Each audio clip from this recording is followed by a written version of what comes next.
What do you do when your very survival is at stake? In Judges 16, the tribe of Benjamin faces annihilation, and the choices they make echo timeless struggles we still face today. This isn't just about war, it's about identity, betrayal, and the ultimate fight for redemption. The decisions made here hold a mirror to our own lives, showing how the battles we fight, whether internal or external, come with great cost. What price are we willing to pay to survive and redeem ourselves? Then, let's read the chapter together. One day Samson went to Gaza, where he saw a prostitute. He went in to spend the night with her. The people of Gaza were told, "Samson is here." So they surrounded the place and lay in wait for him all night at the city gate. They made no move during the night, saying, "At dawn we'll kill him." But Samson lay there only until the middle of the night. Then he got up and took hold of the doors of the city gate, together with the two posts, and tore them loose, bar and all. He lifted them to his shoulders and carried them to the top of the hill that faces Hebron. Sometime later, he fell in love with a woman in the valley of Sorek whose name was Delilah. The rulers of the Philistines went to her and said, "See if you can lure him into showing you the secret of his great strength and how we can overpower him so we may tie him up and subdue him. Each one of us will give you 1,100 shekels of silver." So Delilah said to Samson, "Tell me the secret of your great strength and how you can be tied up and subdued." Samson answered her, "If anyone ties me with 7 fresh bowstrings that have not been dried, I'll become as weak as any other man." Then the rulers of the Philistines brought her 7 fresh bowstrings that had not been dried, and she tied him with them. With men hidden in the room, she called to him, "Samson, the Philistines are upon you." But he snapped the bowstrings as easily as a piece of string snaps when it comes close to a flame. So the secret of his strength was not discovered. Then Delilah said to Samson, "You have made a fool of me, you lied to me. Come now, tell me how you can be tied." He said, "If anyone ties me securely with new ropes that have never been used, I'll become as weak as any other man." So Delilah took new ropes and tied him with them. Then, with men hidden in the room, she called to him, "Samson, the Philistines are upon you." But he snapped the ropes off his arms as if they were threads. Delilah then said to Samson, "All this time you have been making a fool of me and lying to me. Tell me how you can be tied." He replied, "If you weave the 7 braids of my head into the fabric on the loom and tighten it with the pin, I'll become as weak as any other man." So while he was sleeping, Delilah took the 7 braids of his head, wove them into the fabric and tightened it with the pin.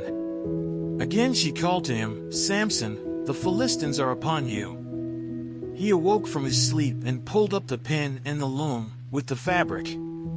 Then she said to him, "How can you say, 'I love you,' when you won't confide in me? This is the 3rd time you have made a fool of me and haven't told me the secret of your great strength." With such nagging she prodded him day after day until he was sick to death of it. So he told her everything. "No razor has ever been used on my head," he said, "because I have been a Nazirite dedicated to God from my mother's womb. If my head were shaved, my strength would leave me, and I would become as weak as any other man." When Delilah saw that he had told her everything, she sent word to the rulers of the Philistines, "Come back once more, he has told me everything." So the rulers of the Philistines returned with the silver in their hands. After putting him to sleep on her lap, she called for someone to shave off the 7 braids of his hair, and so began to subdue him. And his strength left him. Then she called, "Samson, the Philistines are upon you." He awoke from his sleep and thought, "I'll go out as before and shake myself free." But he did not know that the Lord had left him. Then the Philistines seized him, gouged out his eyes, and took him down to Gaza. Binding him with bronze shackles, they set him to grinding grain in the prison. But the hair on his head began to grow again after it had been shaved.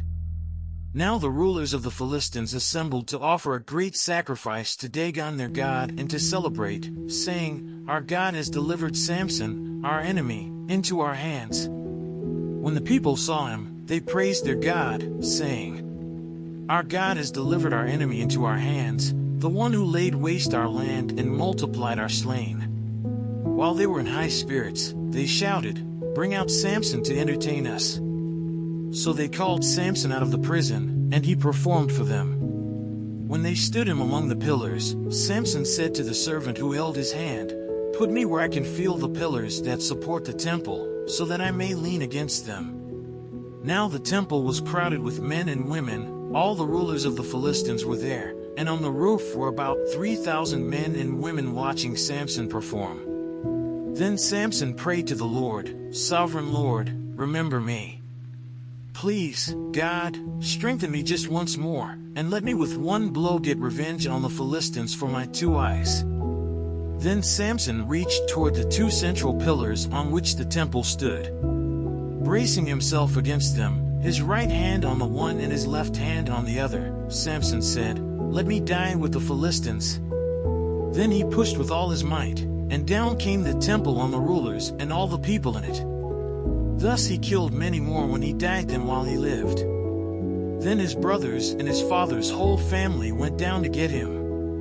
They brought him back and buried him between Zorah and Eshtaol in the tomb of Manoah his father.